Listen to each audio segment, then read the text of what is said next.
All right, hello and welcome everyone to Google Forms Basics. Today we're going to be covering all kinds of features in the Google Forms, which I really love. Google Forms is a very powerful tool to do surveys, to gather information, and to get it onto a spreadsheet.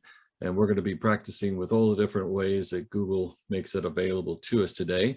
So what are we going to talk about today? We're going to do an overview of what Google is, all of the Google apps. In fact, I'll just do that here. Um, all of the Google things that we do all operate in the cloud. We access it through our browser. We do see it on our computer, but we're not really interacting with our hard drive. We use our mouse and our keyboard to interact through our browser to the cloud, which is just a euphemism for the Google server farms where all of our information is stored. And because of that, we never have to worry about saving anything, whether it's a Google Docs, Google Sheets, something in our drive, or in this case, Forms. So that's pretty much how Google works. It all works up in the cloud. So you have to have a connection to be able to use it. And the better your connection, the faster the app works. So we'll be talking about formatting and editing, how we can change the appearance of Google Forms, all the different options that are available to us. We'll talk about how to label it or give it a title. We'll be talking about adding new questions. In fact, today we're going to go through every option that they have available. As far as questions or things that you can put into your form. We're going to do them one at a time. And then we'll talk about how we can change different question types going back and forth, showing you the similarities and differences and some of the subtle nuances or differences between, like, say, check marks and multiple choice. They look the same, one's round, one's square, but they have different options available to them as far as when you go to another section, depending on what you answer. And we'll be able to see all of that today. So we'll be talking about adding sections, why we'd want to have multiple sections to kind of break up a longer form, or as we'll see with our emergency form that I've created, we want different sections because maybe you're going to answer a question saying that English is your preferred language, or maybe it's Spanish, or Tagalog, or French, or one of the many other languages spoken at our district. And so we would want different sections with different languages. And we're going to give you a demonstration of that today. And rearranging questions and sections and moving things around couldn't be easier. It's just a matter of grabbing and dragging. So it's a piece of cake. The positives and negatives of Google Forms, well, I don't think there are any negatives. Years ago, we used to teach in Microsoft Word in the advanced class. We used to teach how to make like drop-down menus and things like that on an interactive Word document. But it was so complex, and content control fields and all these strange words and language, programming language, if you will, to try and do all that. It was very difficult, very non-intuitive to be able to create something like that. But in the world of Google, their forms could not be easier. And so I think that's a huge positive. And the way that we can collect the data and be able to have it all in a spreadsheet is just a click away. And that's really a fabulous thing that we can use. So we'll be talking about templates today. I'll show you a few of those, how to add pictures and videos, how to share the form, send it out to everybody. And also you can collaborate, just as with Sheets and with Docs, you can actually have multiple people working on creating a Google form. And so you can collaborate with others to do that, and you can all be editing at the same time. So that's pretty slick. Again, one of the many benefits of all things Google, because it resides up in the cloud, we can all just have a connection through our browser and be working simultaneously in the same document. That's pretty slick. And again, so collecting responses, just a click away to put all of the responses from every person who has answered our survey or filled it out. You'll get all of the answers collected in a spreadsheet, and it couldn't be easier. So those are the things that we're going to cover today, and we're grateful you've come along with us to be able to learn about this. So at this point, we are going to go straight to our drive, where we're going to start preparing our what we're going to learn today. So let me just shrink this down here. So here I am in my sandy.net Google Drive. And each of us at the district, as long as we have a sandy.net email address, we have permission to open up and use all of the Google apps. And of course, we have Drive here. This is where we can store everything. And we like to store things in folders. And as you can see here on my Google Drive, I have a number of folders that are here today. And we're just going to create another one for our class. And I highly recommend you do that each time you start something new, or if you're starting forms for the first time, you might want to have one folder for all of your forms to make it easier for you to find it. So there's a couple different ways we can do that. We can create a new folder by clicking on the new button, or if you've come to our Drive class, we talk about the other way where you can just right click and it's the same menu and just say new folder. And because my folders are in alphanumeric order, meaning from lowest number to highest, followed by the ABCs all the way to Z, but punctuation marks come first. So I use that tool to be able to, I'll just put a couple, let's see, 4 little dots there. That sounds good. To get this where I want it to be at the beginning of this alphanumeric ordering that I have. And then I'm just going to title it today's folder, so that I can, if I see this later, I will know that it's just a temporary folder for today. And that's where I'm going to store everything that we're going to work on today. So there it is, today's folder. Go ahead and create it. And it's going to be somewhere up here in the front, because you see I have a few dots here. So it just happened to fall with the alphanumeric order, the 3rd folder in line, which is great. And let's go ahead and just change the color so it sticks out a little bit. Let's see, what am I feeling like today? We've got a few red ones there. How about we do a dark green? There we go. And now I'm going to go ahead and just open that up. All right, so here I am in my Drive, in my sandy.net Google domain, and I'm inside the today's folder that I just created, which is wonderful. And we're going to go ahead at this point, and we are going to open up a brand new Google form. And again, we can either do that by going to here and then selecting blank form, or we can just right click and do the same thing and just create or open a blank form. So let's go ahead and do that. All right, so here we see the user interface of Google Forms. And we'll just take a moment to kind of take a look at all the different things that are here. We see we have a little quick access toolbar that's here, and just by hovering over the various little icons, we can kind of figure out what each of these features are. We see that we have an untitled form, and maybe that's the first thing that we're going to want to do. So let's go ahead and give this a title. So there's a couple ways I can do it. I can either go up here and do it, or I can do it down here. I'm just going to go ahead and click up here, and I'm just going to call this, let's see, oh, push the wrong buttons there. How about practice form? All right, that looks pretty good. And as soon as I click away from that, let's see what it does. And it actually kind of labeled this for us. That may or may not be the title that we want on this form. And of course, we can always click on it, highlight it, select it, and then change the name if we want to. But for our purposes, we're going to keep it just like this. And then we have something down here, little form description. We can just say, this is just for practice. There we go. So here we go. We're already starting our form. We already have a little title for it and a little getting started here. And here we have our first question. The first thing I want you to notice is we're going to be seeing this a lot today. There's a bright blue line right here. And so that means that this is the section or the part of our form that we are working on, the part that is live right now. And if we want to go down here to where this question is, this one that it came up in the user interface, and we click on it, it opens up and we see all the different options here. We see that we have a number of different types of questions that we can ask. And we're going to kind of look at every one of these here in just a little bit. But I want you to notice that there's the blue line right here. So it indicates that this is the active part.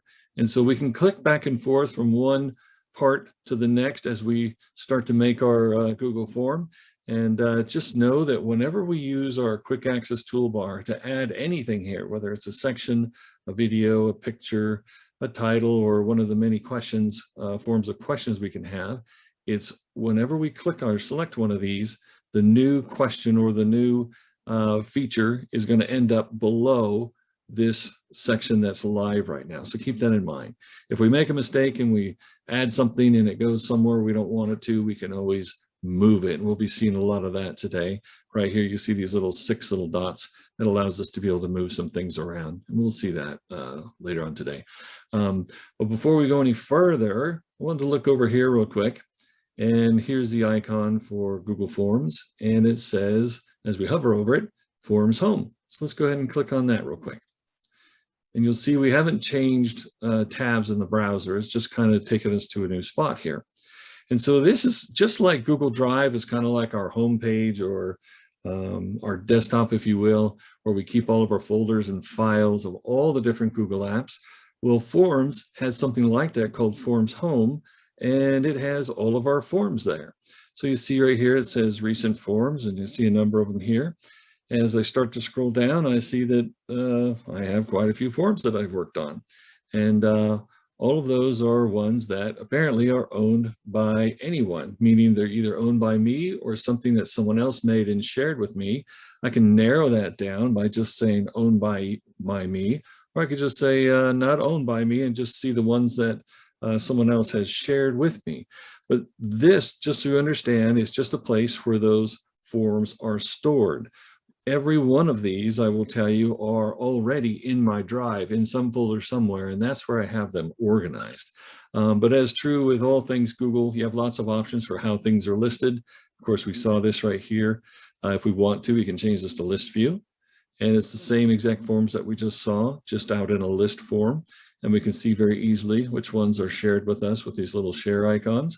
And so we can toggle back and forth from grid view to list view. I prefer grid view just because you get like a little sneak peek of what it looks like, a little thumbnail there. And then if you look over here and you hover on this, it says open file picker. This doesn't allow you to put any of these in a folder per se, but it allows you to interact with your drive where you may have some of these in your folder. So again, this is just the Google Forms home, where for convenience sake, perhaps they've just given us all of our Google Forms that are here. So if we look up here in this area, we see we can open up a brand new one if we want to. And then some of the templates and other things that I have opened up recently to take a look at are just kind of listed up here. And then we see the template gallery. If we click on that, then we see we have two categories in the template gallery. We have the San Diego Unified. These are a couple of forms that have been put up either by a teacher or a department somewhere. And if your department, if you're interested in doing something like that, we can contact the Google administrator for the district, and they can add those forms where your staff from your department can go find them. But what I wanted you to see more important than that is all of these extra ones that Google has produced and has available. So they have different categories: education, personal, work. And so if you look at them, all they are forms that have already been created. So here's one. We've seen things like this before to reserve, to RSVP for some sort of event or something. We might use this at a school site or in our department. I'm gonna go ahead and click on it, and it opens up. And you see we have this nice little picture here at the top. It's kind of like a brown little line right here.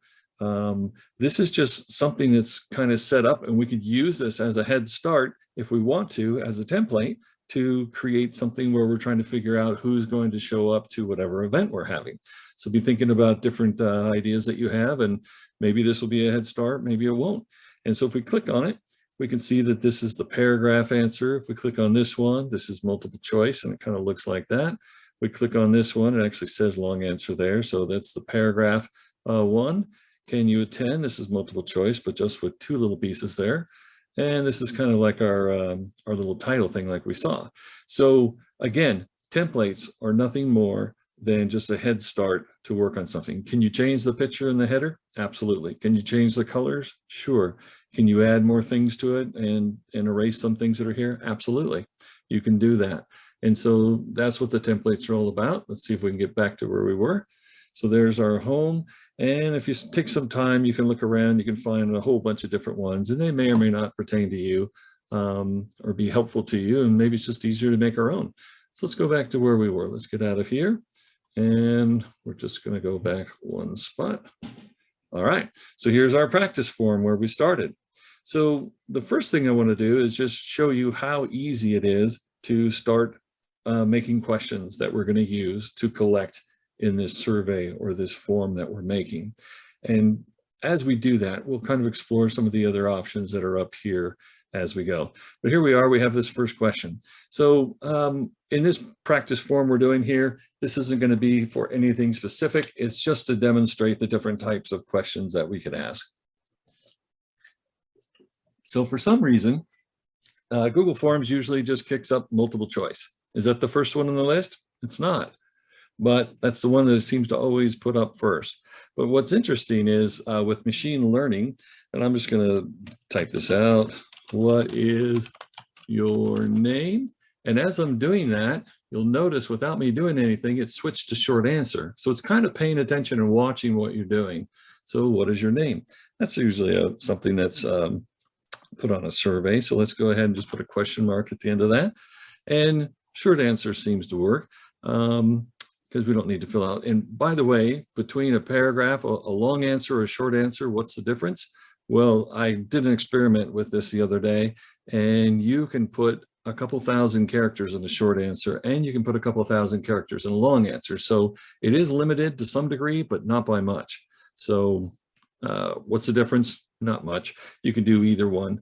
So what is your name? If we look over here, we see this icon here, and this is to add an image. If we want to put a picture next to that, if you by chance happen to fill out our for fun form, and I'm just going to go there real quick. Oops, get back to questions. You'll see that I said, what is your pretend name? And our for fun form that I sent out to a few of you, you'll see a picture there of Fred Flintstone. And so you can add pictures to your questions. And that's what we see here. If we want to add a picture to it, we can do that. And we'll be looking at getting some pictures a little bit later. If we look down here, we see this little icon, which basically, let me click away from that real quick. This is where we can duplicate this question. And we're going to do that in just a little bit on another one. If we want to throw it away, we can delete it. If we want to make this question required in our form, we can. And then over here with the ellipsis, if we click on that, depending on what type of question it is, whether it's multiple choice, a grid, these options change. And we'll be looking at a few of those. But for our purposes, that's pretty good. What is your name? Short answer, no problem. Let's make another question. And so what's the next one? I'm just going to do this the fast way. So I'm going to say email. And you'll notice, again, it went from multiple choice to short answer, and that can work. And so that's all we want to know is what the person's email is. And of course, if you were making this out for parents to fill out at a school site or for staff members at your department, you might want to put a little more information there. Just know that we do have some options here of how we can deal with this. And if we go down to the ellipsis this time, here, we can put a description. And if we click on that, we could say, you know, your work email to just kind of clarify, you know, what it is you're looking for. So that might be a good idea. But if we look down here at this one, there's something called response validation. And this is kind of slick. So because we're looking for an email, let's go ahead and select and you'll see I have a check mark now with response validation. So does it have to be a number? No. Let's take a look at this option here. We'll just call it text, and text does include numbers, just so you know, because some email addresses do. And then it's going to have text, numbers, or letters, and it's going to contain, what is it going to contain? Let's go in here. It's actually going to be an email. And so that is the, right here, response validation, that it has to look like an email. So I'm going to go ahead and call that good right now. And at this point, we're going to go explore our first little feature up here, which is called preview. And as you can see, we're on this tab right here where it says practice form. I'm going to go up here to preview, and you're going to see that it opens up very quickly a preview of what this form is going to look like. See our little submit button here. It's not very long, is it? But if you were trying to fill this out, and I was just throwing some things down like that, and then I tried to go somewhere else, it would say, hey, wait a minute, must be a valid email. Well, I'm here to tell you that it's not going to check every email address you put down here, but it is going to look for a few things, like that symbol right there. And then I get to throw down a few letters and do .com. And when I click away from that, it's going to go, okay, that must be your email. Why? Because it just has a dot something at the end, and it has this little, the @ symbol there, the A with a circle around it. So that's kind of interesting, but at least it validates it, so you're not just having someone say, well, I don't have an email address, so here's my phone number or something like that. It's going to ask for something that looks like an email. So that's pretty cool. So at this point, I can go back to edit by selecting this little edit icon down here, the pen. But if I do that, I want you to notice what happens here. So here's where we are actually making the form, and here's where we saw the preview. And if I click here, you'll notice it takes us back to the editing part. There's only one problem. We already have one open, so now we have two. And if that's how you're always, previewing and then going back to edit, you'll end up with about 15 across there as you're going. So what I like to do is just get out of the preview, go back to the basic one. And if I want to see a preview again, I do that. When I'm done, I'll just X out of there. All right, so let's take a look. So we have our little email here. That's the next one. So let's take a look at the next one. What do we want to have? So maybe something for with a paragraph. So let's go ahead and do another one here. And again, we see that we have our little blue line here. And again, it goes straight to multiple choice, but maybe we want to have one that's a paragraph. And maybe for your department or something, you're just asking for suggestions. So in the interest of time, I'm just going to write a little short version of what it is we're looking for. Are there any suggestions for our department? Are there any suggestions for, our school site, something like that? And we're just using the paragraph form on that. And so again, we can look down, you could come up with a response validation, but that's not really going to work for suggestions as far as being a number or an email. So there it is. And if we want to see what we're looking like already, we can go up and do a preview again. Let's try that again, preview. And you can see it opened up a new tab there. And there it is. So if we look down here before, we were starting to fill this out, but this was the short version or the short answer. What is your name? Looks just like the long version. Can't really tell the difference. And again, the other day I was practicing and I put a couple thousand characters in the short one and a few thousand characters in the long one.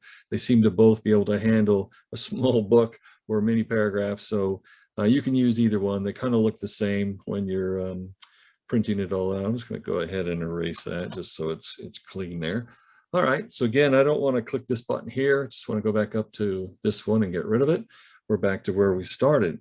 So there's our long answer. We were maybe asking for suggestions or something. So let's go to the next one. Let's go to multiple choice. Well, let's just add another one. And look at that, it did it all by itself. So the question here is, and we're just trying to come up with something. Be thinking about your department or the school site that you work at. We're just going to write a question here. Where do you work in the district? There's a question. And so this works pretty well for multiple choice, right? So the first one, maybe it's an elementary school. All right, and the next one might be middle school. And the next one might be high school. All right, and we can keep hitting enter and adding them on the way down right there. Maybe it's a charter school. All right, and maybe you don't work at any of those places. Maybe you work for a department in the district. So perhaps we want to put another option here. Let me scroll this up a little bit and add other. If I just hit enter, and then I'm going to go ahead and hit enter. If I just type in other right here where it says option 5, it's not going to give them a chance to be able to write in an answer. So what I want to do is I want to, and look at this, I have this one here. I don't really need it. I'm just going to go ahead and hit the X. It's gone. And I'm going to go down here to add other. Now this time when it shows up, you're going to see that there's a place where they can actually write in. They can select that and write in something. But then maybe there's another one. What about a preschool? So maybe we're going to come here and we'll just say preschool. All right. So now we have all of these things here, but we're thinking, okay, we want to change the way this looks because we're going to probably want preschool up there above elementary school. So how do we do that? Well, as I hover over each one of these, over on the left, we see those little 6 dots. And so we just go over there and grab them, and we can drag them up and put them wherever we want just by dragging and moving them up and down. I'm going to put them up there above elementary school. So that works pretty good. So charter school goes down at the bottom. That might work. So let's take a look and see what this looks like here. So let's go ahead and look at our preview real quick. So where do you work in the district? And if I select other, it gives us a little cursor here and it says you can then write out, I work in a department somewhere, or this department or that department, something like that. See if I can deselect that. I can. So that's pretty cool. And again, the way that we did that is we select selected that other option. So let's go back to where we were. That's pretty cool. So we can move some things around. That's pretty slick. Now, the next option that we have is to, as far as questions go, if we look up here, is checkboxes. Now, what's interesting is with checkboxes, I can just click on it right here, and now I have checkboxes. But what I want you to notice, well, actually, I'll say in addition to that, if I want to, I can look at the next one, drop-down menu. So let's take a look and see what that looks like real quick. Let's go up here to our preview. All right, and we scroll down, it says, where do you work in the district? And here you go. It says preschool, elementary, middle, high school, charter. You'll notice that the other is not there. It doesn't give you that option in the drop-down menus, but you can select the other ones. So keep that in mind. Let's go ahead and back out of there again. Go back to here, and if we change this back to the checkboxes, and then look at the preview of that one, then again, we see we have all the options again, but also the other one is not there. So they just have to check one. So that's kind of interesting. Let's go back to where we were, and let's go ahead and put it back to multiple choice. And so at this point, it got rid of our add other, and I'm going to have to add it if I want to. That's the one where we can type in an answer if we wish to. All right. Well, one thing I want you to see down here is we look at our little ellipsis here, and it says go to section based on answer. So that's kind of interesting. Depending on which one of these you select, it will take you to a different section. And we're going to see in just a couple of minutes how that is a very powerful tool. But before I do that, I just wanted to show you that if we went to checkboxes and we look down here, it looks pretty much the same. But if we look down here, it doesn't have that option. It doesn't have an option to go to a different section depending on which one we answer. So, and that would be the same for the drop-down menus. So let's just go ahead and go back to multiple choice at this point, and we still have our other there. So we're good to go. So at this point, I want to show you something that I've created just for fun or just for demonstration purposes, showing you how, depending on what answer you give, you will go to a new section. And of course, we haven't really done a section yet, so let's go ahead and add one. Couldn't be easier. Over here in our quick access toolbar, right here, it says add section. So we click on it. Where is that section going to be added? It's going to be added after whatever the question you were working on. In this case, we were working on this one here, multiple choice, and it starts a new section. So as you can see, it says section 202, it's untitled, we can write in description. Why would we want to have sections? Well, there's a number of different reasons why you might want to have sections. If you have a very long form, maybe you break it down into categories or something, and so each section is a different category of questions or responses that you're looking for. But let's go look at a real world example that I've created for you. So up here, I've got my emergency contact information survey. And right now we're in the editing phase because we see our quick access toolbar right here, and we see our multiple choice. So again, we talked about the fact that multiple choice, unlike, let's try that again, unlike checkboxes and drop down, multiple choice, you can steer where you're going to go in the survey depending on what answer that you give. And so we see all kinds of information here. And so I'm just going to go straight to the preview section of this, just so we can see it a little bit more cleanly. So here we go. It says, please fill out this emergency contact information survey for each student in your family. All right, that makes sense. So what's your language preference? If my language preference is English, when I click next, the expectation would be that I go to the section that's written in English. Let's try it. And there we see it's all written in English. In fact, right here, just as a courtesy, it says English. And let's take a look at it. So we've got your student name. That's just a short answer. Birth date. We've got like a little calendar feature there. We're going to see that in just a few minutes. We'll try it. Here's some check boxes. What's the grade level? Name of parent or guardian, short answer, home address, phone number, cell phone number, email address, contact, so on and so forth. And it says, thank you for completing this, and fill one out for each student in your family. All right, that's great. So if at this point I fill all this out, then I can click submit and go start on my next student that I have at their school if I'm a parent. But let's go back for a second. And so if I select Spanish, the expectation then is that I'm going to go to a section with those same questions, but written in Spanish. And so here I'm going to click next. And it says right here, Spanish. This is the Spanish version. I do not have this translated into Spanish, but you can see all the questions are the same. The idea would be in your department or your school side, if you're trying to do something like this, you would have someone who's fluent in whatever language, make that change all of this to, in this case, Spanish, so that when they clicked on Spanish, they went to the Spanish section and they could answer in their preferred language. And so in going back, we see all these different ones. The last one's Russian. And if we click on that, then it's going to take us to the Russian section.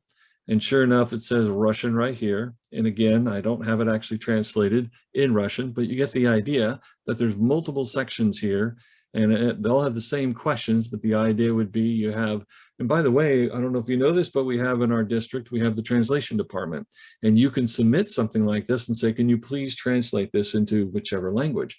And someone who's an expert in that language will translate it for you. And then you can put that in your form in this case. All right, so I'm just going to go back to where we were, and let's see if I can deselect that. All right, so what did that look like when we're actually making it? So here's our very first section, and it's a multiple choice question. And because it's multiple choice, down here, we can select go to section based on answer. So this makes sense. We have all these different sections there. Let's take a look at them. Here's section 2 of 6. This is the English section. And it looks exactly like all the other ones. There's the Russian section. And down here's the Spanish section. So again, this would all be translated into that language by the translation department. I haven't made that effort to do it, but you can see I've titled them the different languages. And so they're the same sections, just in the different languages, all in different sections, with the idea that by selecting, let's get back up to the top. There we go.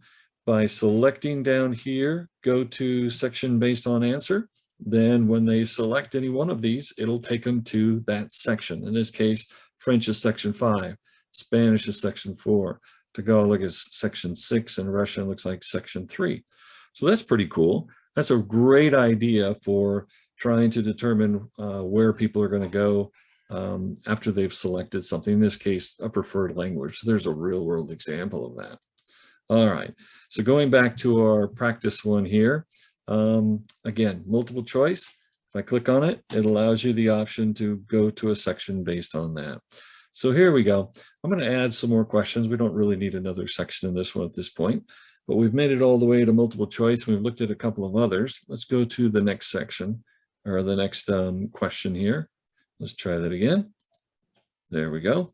So here's our next one. So we've already looked at short, paragraph, multiple choice, checkbox, drop down. If you have a file that you want to actually display, maybe it's a Word document, something like that, you can actually put that in your form. Maybe it's some information someone needs to read, and you can click on that and upload that, and it will show up after this question right here. But for our purposes, we're going to jump now to this next one called linear scale and take a look at that. All right, so the linear scale one's kind of interesting. We look at it, we're like, okay, so what's the question? It looks like we have 1 to 5. Can we change that number? Yeah, we can make it 0. Okay, we'll keep it at 1. What are other options here? Wow, we can go all the way from 2 to 10 if we want. We'll just leave it at 5 for our purposes. So let's come up with a question right here. So how about this? We'll just type this out. How often do you use Google Forms? Question mark. That's pretty cool. How often do you use Google Forms? And so it's a linear scale. So on the one side, it's going to be, but whatever we want, I'm just going to write never. And on the other side, we're going to say, how about every day? All right. So there's our two options, never and every day. Let's take a look and see what that looks like at this point. Go up here to our preview, and we've got to scroll down a bit. And there it is. How often do you use Google Forms? Never. You click the 1. Every day, a 5. Maybe you only use it a couple times a week. Maybe you only use it every other week, or maybe you've only used it like once a month. And so you have an opportunity to kind of indicate your answer there. And so we can collect responses from our survey in this linear scale. So that's pretty slick. I'm going to go ahead and go back to our practice one. If I wanted to, I could change this to 10. Let's take a look and see what that looks like. So it's the same idea, but now we have all these choices. I never use it. And so, well, maybe once in a great while, or not every day, but a couple times a week, maybe that's a 7, that's an 8. So you have to decide how many numbers you want to give them. In my opinion, 10's probably too many, but depending on what the question is, that might be more appropriate. Maybe on a scale of 1 to 10, how satisfied are you with our class today? And then you'd have this larger grade here to be able to look at and make a determination. So let's go back. We'll go ahead and change it to 5. That sounds pretty good for our purposes. Now, we've looked at these questions a little bit. We know we can always change what kind of question we want to use right here. We saw before that we can add a picture like that Fred Flintstone one that we saw. We saw down here that it says duplicate. We can duplicate this question, and we're going to see in just a moment why that's a good idea. If we want to toss it out, we can. If we want to make it required, every one of these questions so far has a required button on it. And you can make it so that every one of these has to be answered before they submit their survey or before they go to the next section. Something to keep in mind. When you're constantly going back and forth to the preview mode, and especially if you have more than one section, if you go to preview mode, it will not let you see the preview of section 2 until you've completed all the required ones in section 1. So what am I saying? I always wait until the very end to say required on anything that's required when I'm all done. That way I can freely go back and forth to preview and be able to see what things look like. So keep that in mind. So let's go back to this one here. How often do you use Google Forms? Well, guess what? Here's our chance to use this little cool tool here. Sometimes we have a question, and the way that it's set up is exactly how we want to have several questions in a row. Piece of cake, duplicate. So here's where we were, Google Forms. So it's duplicated exactly, and it says Google Forms also. So what if we did this? I could just change it to Drive, all right? And so now we have Google Drive. Let's make another one. So there's Drive, and it's got a new one down here. We can change this to Docs. Just say Docs, all right? That looks pretty good. And then we can go here to duplicate again. And instead of Docs, this one might be, hopefully I'm not repeating myself, Sheets, and so on and so forth. So we could keep doing this and maybe put in slides, or maybe we could put in some of the Microsoft Office apps that we use or something like that. So very quickly, I've made several different sections here, not sections, but different questions here, and change what the questions are just by changing a single word. And if we go up to our preview mode and we scroll down, why, we can see how that looks.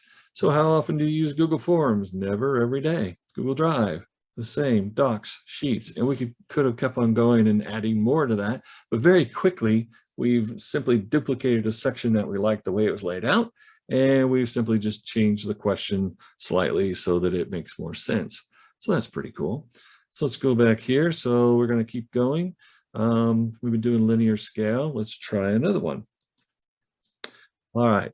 This next one's a little bit confusing the first time you use it, so it takes a little bit of practice to kind of look at it and all. And it's the one here called multiple choice grid. All right. So we can see that we have columns and we have rows.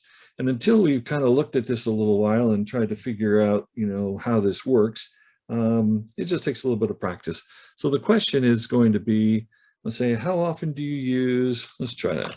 How often, oops, do you use, and then we'll put the ellipsis there. So it means there's more information. How often do you use? And then in the rows, we're going to put, how about forms? All right. And the next one might be Sheets. Next one might be Drive. Oh, maybe I could spell it right. That would be better. Next one might be Docs, something like that.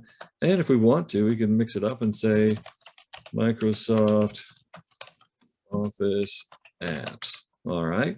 So how often do you use? And actually, I should probably put some question marks here, shouldn't I? So let's try that.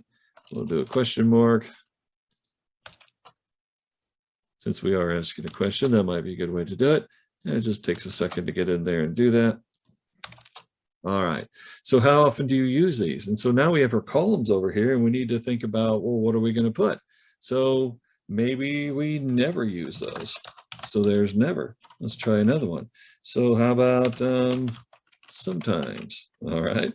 And if we wanted to, we could say every day. There we go. Maybe I should spell that right. All right. So as you can see, each time I add a column or I add a row, it gives us an opportunity to add more. So the multiple choice grid, and we'll see shortly with the check grid as well, the checkbox grid, you have almost an unlimited number of rows and columns that you could do. So let's take a look and see what this looks like at this point. And again, this is why it's great to have this preview mode to kind of understand a little bit better how these things work. And again, the reason you don't want to say require a response or a required answer or whatever, so that we can freely go back and forth. We'll do that at the end. So we scroll down. There's all of our linear ones. So there we go. So it says, how often do you use forms? If I want to select never, sometimes, every day. Sheets, same thing, Drive, Microsoft Office apps. And so this is just data that I can collect in my form. And so be thinking about your department or the school site that you work at, trying to figure out what kind of information you need. Maybe you need more columns here. Maybe you need never, twice a week, 5 times a week, and every single day, whatever. You can just have all these different categories that you can narrow the answers down to get more specific information from your respondents. All right, so that's again in the preview mode. So let's just go back to where we were practicing. I'm going to go ahead and X out of there. And real quick, so we saw that we could require a response in each row. So it's always a good idea to look down here and see what the other options are. So, all right, so limit to 1 response per column. So maybe we only want them to be able to give 1 answer instead of saying never, sometimes, and every day. We just want to be able to do 1. We can select that. Different options there. And let's go back up to our question type. So just like multiple choice grid is a checkbox grid. And so we do that. And so now we see the checkboxes that are going to be available here. And let's take a look at our options here. Same thing, same options, just going to look a little bit different. We'll go ahead and take a look at that real quick in our preview. Let's try that again. So it looks essentially the same, but there's checkboxes here. And so, depending on what your preference is, just know that sometimes the multiple choice or the preference or the checkboxes, they may have different options as far as that ellipsis when you go down to the bottom. So just remember that as you're working on those things. All right, so we're going to go ahead and just leave that like that, and let's come up with another one. So we're going to go to another question here. And real quick, actually, I'm going to show you something up here real quick. So in this ellipsis here, we click on it, there's an undo button. You'll notice there's no redo button. You'll notice you can make a copy, move to trash, a number of different things that you can do right here. So what I wanted to say about this undo one was we were just here where these checkboxes are, and I clicked this little plus sign and it added a generic question here. Well, I want to undo that. So again, if I go up here to the ellipsis, I could do the undo button right here. But I experimented with this earlier and I was grateful to find out that I could use the keyboard shortcuts that work in Docs and Sheets and also the Microsoft Office apps, Control Z. And so you see that we just got rid of that extra question we just added. And then even though up here it doesn't say redo, it only says undo, I was pleased to find out I could do Control Y, which is redo. That's the keyboard shortcut. So I just brought back that question that I just had. So I'm going to go ahead and do Control Z one more time to get rid of it because I wanted to show you one other thing right now. So remember, whatever section you're working on, there's a blue line next to it. So here's some of the other ones we were working on before. And now I just clicked on it. You see the blue line there. And I put the click on this one. So let's go up here to the email one that we were working on. So remember, wherever that blue line is, you might be scrolling down. As you're scrolling down, you still see our little quick access toolbar here where we can add more questions, put in a video, a picture, a new section, and all of that. It's going to kind of follow us. And so we might be right here looking at this one, the last one that we did, and say, okay, I want to add another question right here. So I'm going to go ahead and hit the plus sign and say, add a question. But you'll notice there's no question. Why is that? Because wherever our blue line was before, and it was right here where it said email, it added the new question to here. So at this point, once we realize our blunder and we want it somewhere else, I can either undo and redo and do it that way, or I could simply just go up here and do this little 6-dot thing here, grab it, left click, hold, and start dragging it down. And I can move it up and down wherever I want and get it all the way down. If I want, I can put it underneath the next section, but I don't at this point. I just want it after this last question, so I'll put it there. So know that you can move these around. Every one of them will have an ellipsis on it. We can move those things around. And we saw over here, if we wanted to, if we decided we wanted to put charter school first, we could grab that and drag it up here to the top, and then it would be in front of preschool. So wherever you see these ellipses, like a double ellipsis, if you will, the 6 dots, it's just a grabbing place, a grabbing tool. We can see how our little mouse icon here changes when we get to those different points. So going back down to where we were, at this point, we're looking at all the different ones that we've tried so far. Let's go down now to date. And so now we have a question here we can ask about date. And since we're just doing this for fun, and you'll be thinking about whatever it is you may have for your department or your school site. So I'm just gonna just say, when, let's try that again, get my fingers right spot. When did you, oh my goodness, let's try that again. There we go. You start working for the district. All right, so there it is.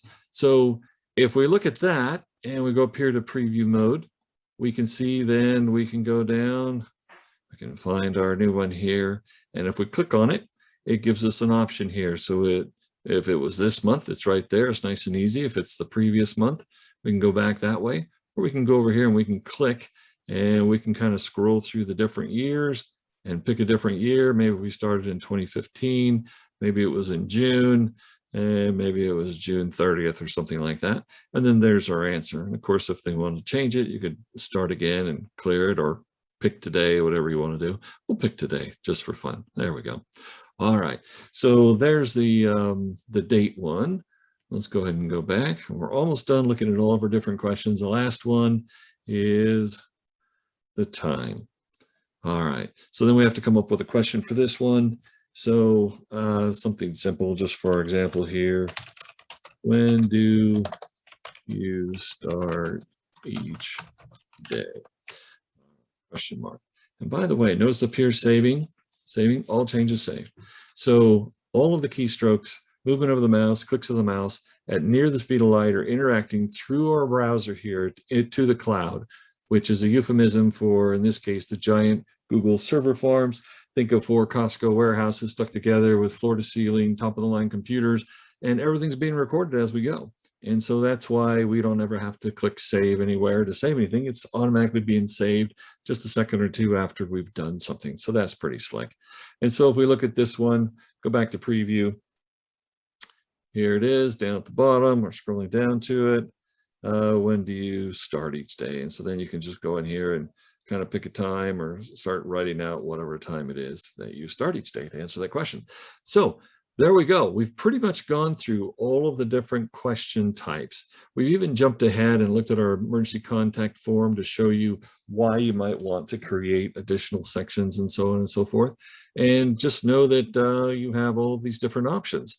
So let's go down here to our next section and let's explore a couple more things. So this one here says add an image. So let's see if we can find an image. What are our options? So we can upload one. Why does it say upload and not download? Because we would be taking it off of our computer and putting it up into the cloud or those Google server farms. We'd be uploading it. So if we have something that we want to go search for, we could do it there and click on browse and go find it somewhere in a folder on our laptop or our desktop computer. If we have a camera, we can click on that, and maybe a digital camera, and do that. Maybe we have a photo somewhere on the World Wide Web and we know what the address is. We could use that.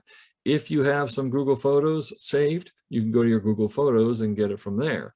Maybe you have a bunch of images saved in your Google Drive, And so you can go there to insert an image.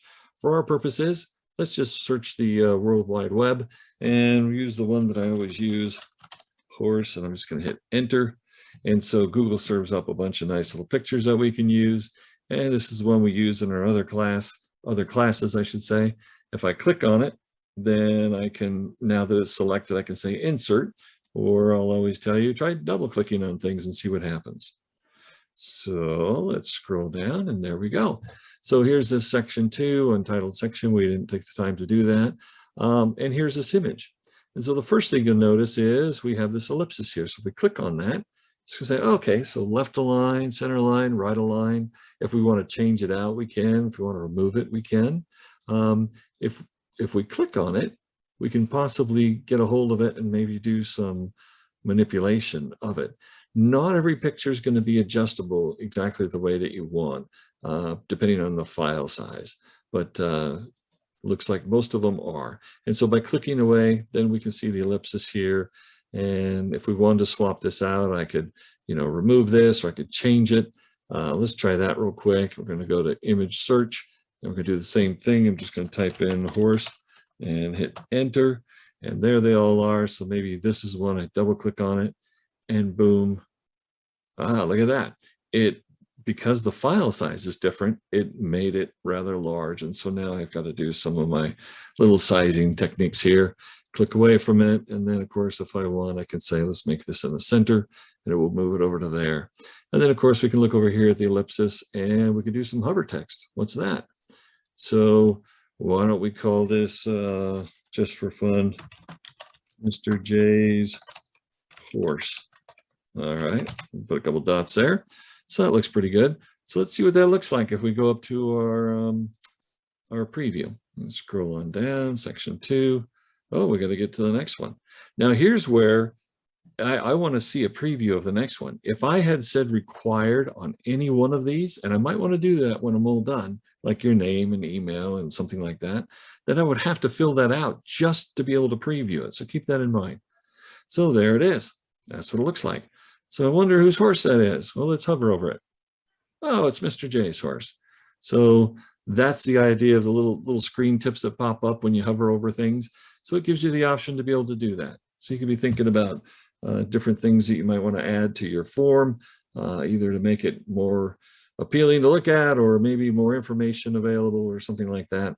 You certainly have some options. So we'll go back one more time.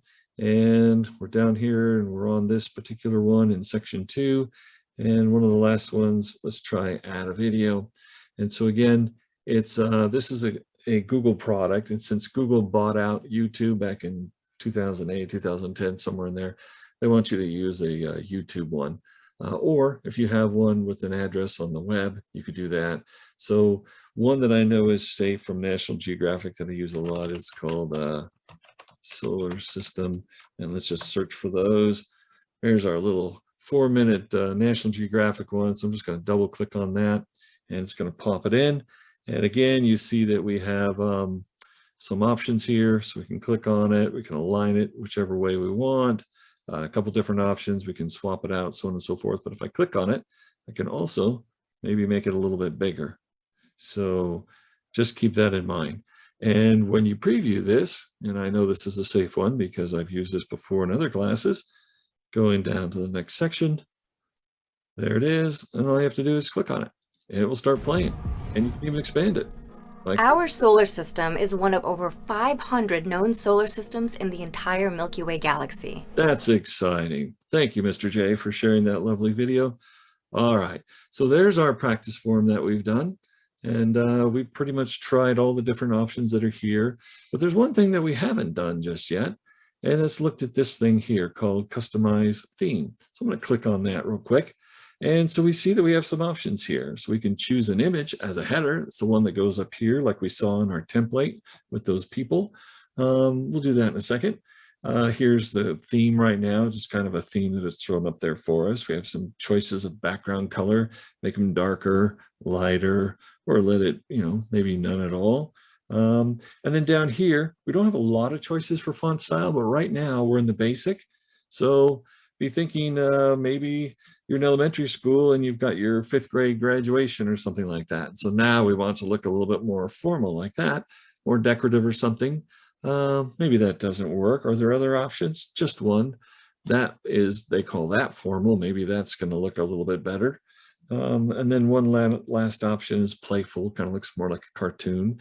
And so that now you see that all the questions are written out in that playful kind of style there. And again, let's just try decorative real quick. So you can see how you can change it just a little bit. For our purposes, we're just going to keep it at basic, but you do have a few options here. So let's go back up to the top and let's take a look at our options for header. So Google Forms is now serving up 3 different options. If you have Google Photos, then you can click on there and you can go select one of those photos and try and fit it in. If you have some photos that you want to upload from your computer, and I have one that I can share with you, we'll show that in just a second, but here's the ones that Google has served up, and they're by themes. So here's work and school, and we can see we have a little elevator car here. So there's quite a few different ones that it considers work and school. There's some interesting ones there. Just for fun, let's go ahead and pick this one. So again, if I select it one time and click insert, that'll do it, or just double click and watch what happens to the colors here. Everything's changed. So there it is. And it's kind of automatically said, okay, well, this is the color scheme that we've come up with. Maybe you want to change it. Maybe you want to look around a little bit. And depending on what color you choose, your background colors are going to change as well. So just know that you do have some options here. But notice on this right here, add a custom color. Now this is pretty cool. So you take your little cursor here and you move it back and forth across this color spectrum. And there are millions of different colors. And then once you've selected that, I can click here. That's that color. There's a darker one. Here's a much bluer one. And if I like that color, if I decide that's going to look good with the other colors that are here, I can say add. And now that's one of the options that I have in this color palette. And so now it said, okay, well, I think this is the lighter background that you might want. Of course, you can always change it if you want to, change the colors around. That one probably looks pretty good. So let's go ahead and see this in preview and see what it looks like. All right, there it is. So that's our little header that we have at the top. Can we change that? You bet. We can go back here and we can image upload. We can very quickly choose another one. How about the jelly beans? Double click. There they are. And you notice it's thrown up its own little background. And look, it kept our background color there that we selected. That's kind of cool. Just know that when you close down Forms and you open up another one later, that you won't have that custom color there. You'll have to start over. But as long as we're working in this area, it will do it. Well, let's look at those options again. So if we go here to upload, it says browse. All right, Mr. J, where are you going to find that at? So I'm going to have to remember where I have those files. And if I go down to Google Forms, sure enough, I've got a whole bunch in here. And here's our one of the solar system. So I can either select that and then click open, or remember, you can always double click on things and it's going to search for it. And now look, you have an option to be able to move some things around. So you remember our header is kind of this shape. So if I want to, I could shrink that down a little bit like that. Or I could, make it back a little bit larger. If I want to, I could move it up or down, trying to move things around a little bit. So maybe more is in there, a little bit bigger, something like that. That might work. There we go. Let's try that. So we'll say done. So be thinking of the different images that you might have, and then you can create these new ones. And again, there's our little custom color that we did before. Actually, I think I like what they had. It looks a little bit better. So you do have some options as far as doing all of that. And last but not least, if you go to settings there, then you have, you can get an email every time something is filled out. I can show you what that looks like. For our For Fun one with Fred Flintstone that I had a few of you fill out, you'll see over here in my emails that a couple people had filled out responses. And so I got those emails sent to me, and the Google Form says, hey, you got a new response for your Fishing for Fun responses one. And if I want to, I can go to the response summaries right there, straight off of my email. So that's pretty cool. And again, that was from this one here that I sent out, and I've got a total of 84. We're going to look at this in just a second. But going back to our practice one, so you have all these different options here. So you can restrict it to just San Diego Unified people. You can restrict it to just one person can respond at a time. Or I'm sorry, you can respond one time to each one of these forms. And then if you want, you can allow people to edit after they submit it. And they can also see a summary of charts and text responses if you want. You have all these different options that you can do. And then presentation, you can show a progress bar. So as people are filling it out, they can see how far along they're going. We're going to see that in the Fred Flintstone one. We keep seeing shuffle question order all over the place. Just know that some teachers will use Google Forms as quizzes. And if everyone's taking the quiz at the same time, it's a good idea to shuffle your questions so that someone can't look over and say, oh, that person selected, answer B or whatever, or C on that first question. They'll have different questions, and so they can shuffle them. That's what that's all about. So it's a good idea to just kind of look around. There's the quiz part, but that doesn't really pertain to us right now. So it's a good idea to just kind of look around and see what the different options are. I'm just going to click cancel at this point. And again, remember to look over here and see all the different options for printing it out and so on. You can add collaborators here. You can set up a whole different things. If we look over here where it says send, I'm going to click that again. I'm going to say send. So it says, how do you want to do this? Do you want to send an email? And if so, you can put all their addresses here. Or maybe you just want to get a link. And so for those of you that filled out our Fred Flintstone for Fun survey, what I did was I simply went to it and got a link. And I even clicked this button here and said, hey, give us a shortened one. No problem. And then I copy it and I send it out in an email, and then people can fill out that form. And that's how that form was filled out. So again, that's just by collecting or sending, clicking on the send button right there. All right, so at this point, we're going to go check out our For Fun one. And for those of you that didn't have a chance to fill this out, we're going to go ahead and take a look and see what that looks like right now. So here is the editing version of it. You can see that I've got a red dot here, and sure enough, the required is turned on. That's what it looks like when it's off. That's what it looks like when it's on. So the short answer for name, we'll click on that one, and that one is required. And so is this one here, what department, and the email address, that one's also required. And we went ahead, if you recall, and selected the response validation, so it had to look like an email. Again, they could still trick it. But the next section, what's your pretend role in the district? And so what we had done as you can see here, and I'll click on it, and you'll see that it's the check boxes, the ones just like the multiple choice, but the check boxes here. And we actually put pictures in for each one of these. Remember the picture icons that we saw. And so there's some other options here. How often do you use Google Sheets? Remember this question. Then I copied it and I changed it to Drive, and I copied that one and changed it to Docs and then Slides. And then when you're done filling that out, this is a little funny. Once every 10 years, once every 10 seconds, sure. And then section 3, how can we help you with your pretend work? Give us an idea of some pretend trainings you like, and we made that a long answer. And what would you like to be when you grow up? And there's a long answer. So that's it. 4 sections, different questions that are on it. Let's take a look at the preview and see what it looks like. So here we go. So that you can see the header that we picked up there. Well, that makes sense. Fishing for fun responses, no problem. What is your pretend name? And by the way, this is something new right here. You'll see it says there's like an I with a line through it. It's saying that you're, in this case, me, I'm filling out this form, and Google Forms wants me to know that it doesn't know what it's not going to record what my email address is. You can select something that automatically the email addresses of the respondents or the people filling out the form are written up or stored in our spreadsheet.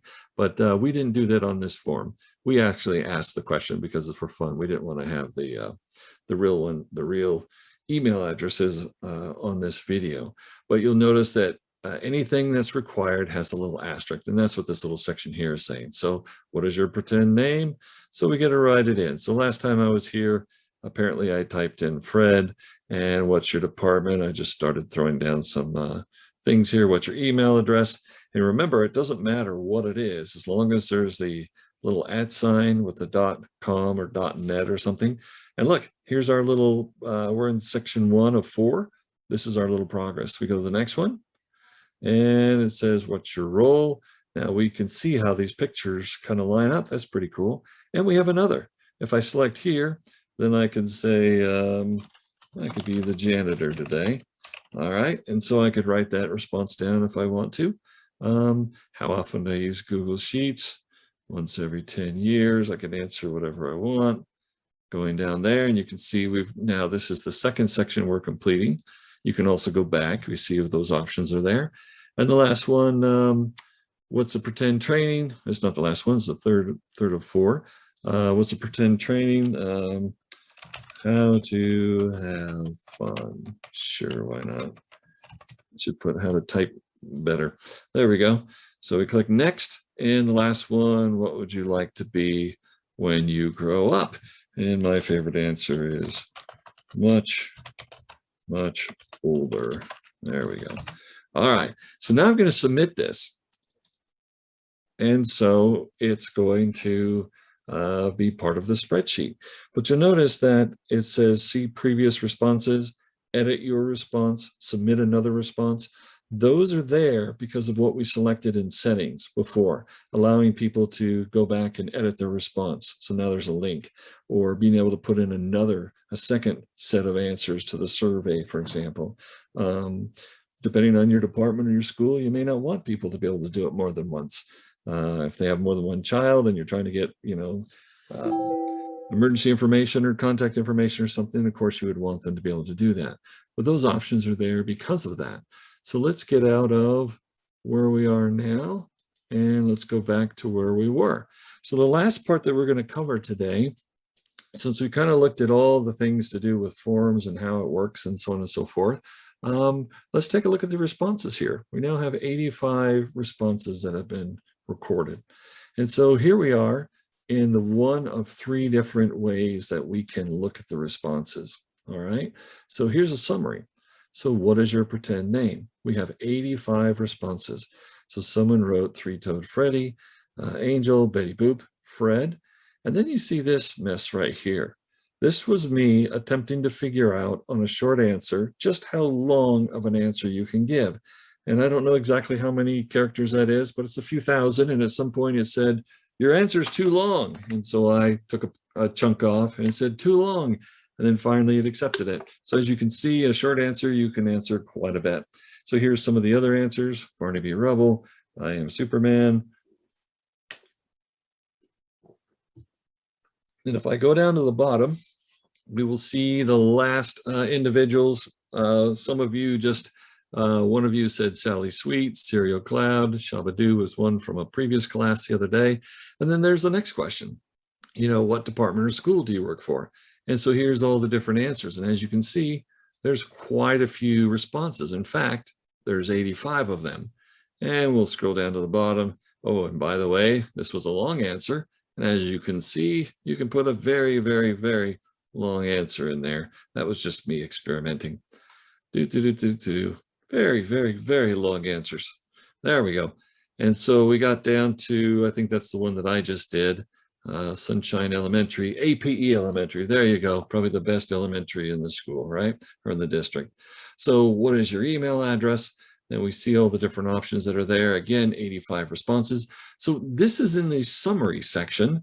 And as we go down, we start to get into some analytics. So where do you work? You remember we have the checkbox grid.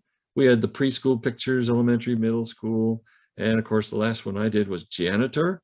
So there was one person that responded janitor. That's the one that I just did. It's 1.3 of all 79 responses said janitor. All right. And then here's all these other original ones here. But then we get to district office, 10 people responded, or 12.7% of the total respondents, 7 for this one here, or 8.9%. So here's some analytics. We could take some time and kind of look at that. And so be thinking about when you're putting a survey out there, what the purpose of it is. And you want to be able to see what the responses are to gain information about your department or your school site. Here's some pretty cool stuff. And this is all just from what's your role in the school district. So how often do you use Google Sheets? It tells us that 15 people did the 1, which was never. And 10 people did the 5, which was every 10 seconds. I think like every 10 years and every 10 seconds. I believe that's what it was. And so each one of the questions, it tells you how many people responded and how many people of those respondents, which one selected what. And so that's pretty cool. And there's the last one, the slides question. How can we help you with your pretend work? So people wrote how not to burn the school pizza, very clever. And if we scroll down, 70 people responded here and wrote out all kinds of information. And there's my very long answer that I put in there. Let's scroll down a little bit. How to have fun is the last one I did. How to make more time in my day, pretend training on anything Google. There you go, some of our most recent answers. And then last but not least, what would I like to be when I grow up? There's your answers. And again, we can scroll through all of these. We'll look down at the bottom. Somebody wants to be a trapeze artist. Wonderful.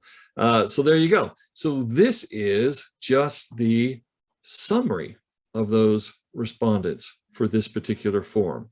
Now we can go by question. So what's the first question? What is your pretend name?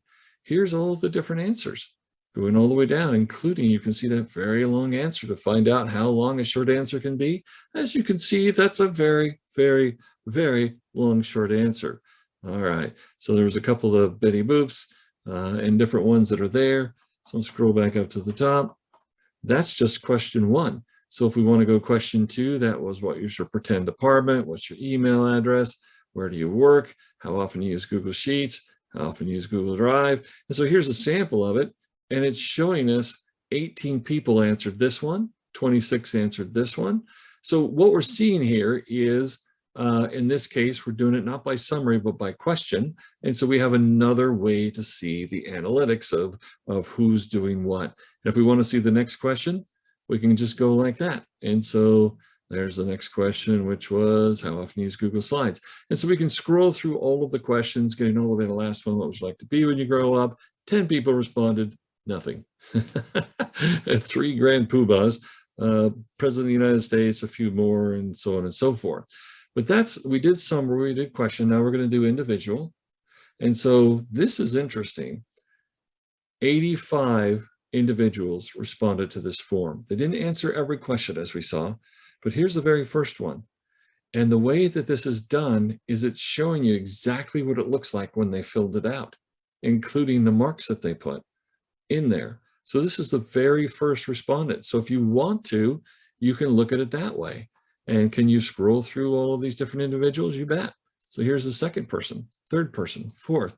And we can scroll through and kind of get all the way down to, 9 or 10. So the 10th person said, Summer America, Cartoon Creativity Charter School, and in the middle of nowhere at sandy.net. And then they selected, I don't know what they selected. They didn't select anything on this one. And so we're looking at that 10th respondent to the form, and we're looking at actually the form that they filled out and what they wrote in. So that's pretty fascinating. If I go back here to summary, and again, this is just a summary of all of them, or I could even do it by question. I want you to notice something. If I go over here to the ellipsis and I look where it says print all responses, I'm going to click that. And by the way, if you're doing this at your site, be careful to not actually print because of what I'm about to share with you. So give it a second. There it is. So it's loading the preview. So I'm in my home office right now, and this happens to be our color printer that we have in here. If you have more than one printer, of course, you can save it a bunch of different ways. You could save it as a PDF and just put a file somewhere. But what I wanted to show you was, rather than a summary or by question, it actually looks like the individual one. And in just a second, you'll see that.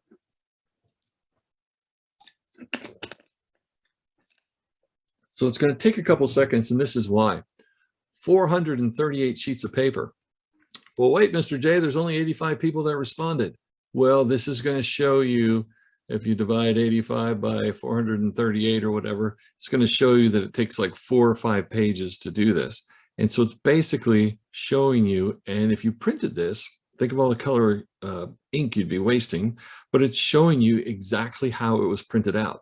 Why would you want to do that? This is the only printing option they're giving you, is to print it all out like this. So every single individual, I Am Superman's the next one. And we scroll down a few, we see, Fred Flintstone again. And here's the next one, Conrad J. Murfelstock, whoever that is.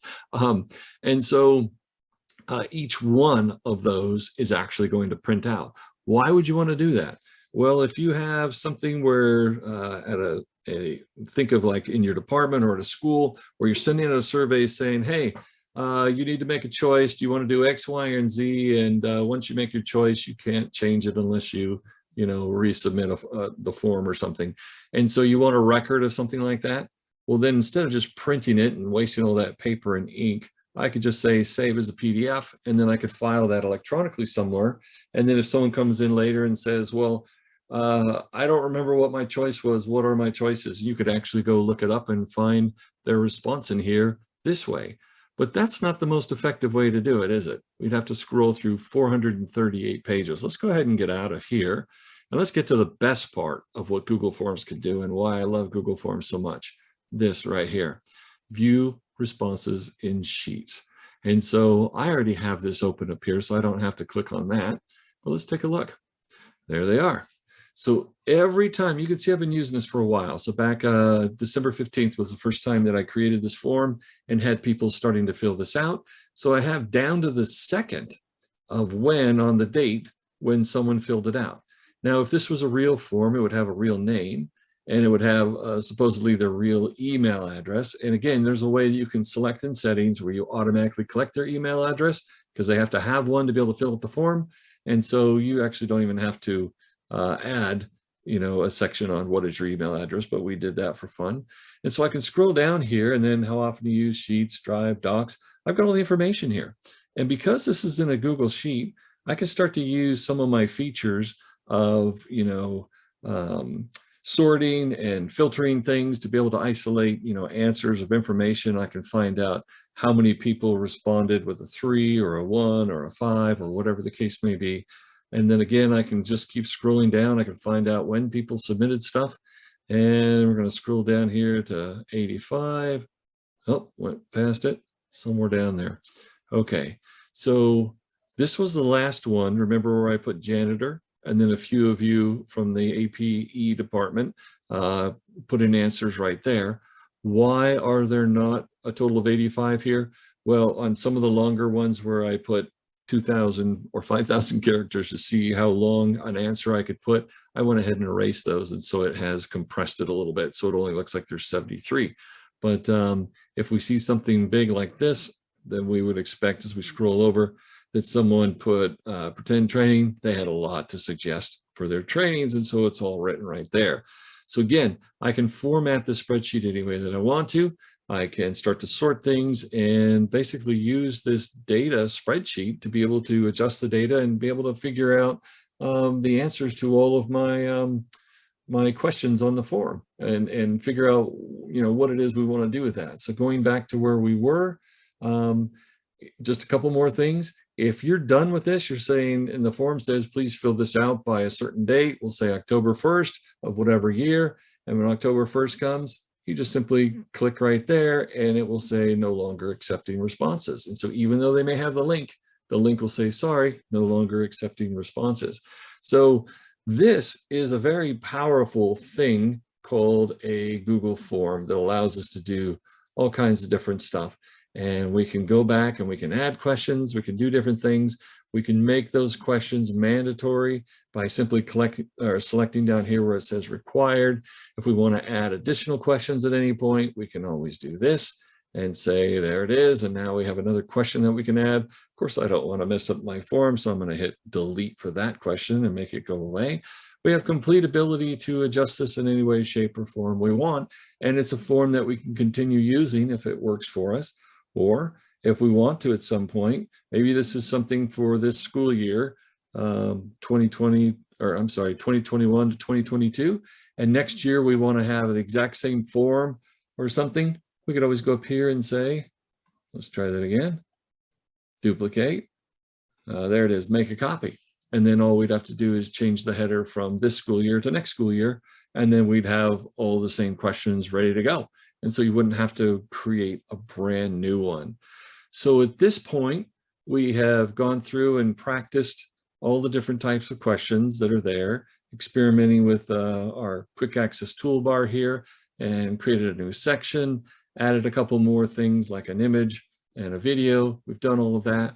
we looked at our emergency contact form. We saw how we can set up multiple sections, and then depending on what the answer is, like here in this multiple choice grid, or multiple choice rather, whatever the answer is, that will determine where you're going to go. And we saw how that could work for something like this emergency contact form, and just having the different languages. Of course, unlike mine, you'd actually have to have them translate into those languages, and the school district has that department. So just be aware of that.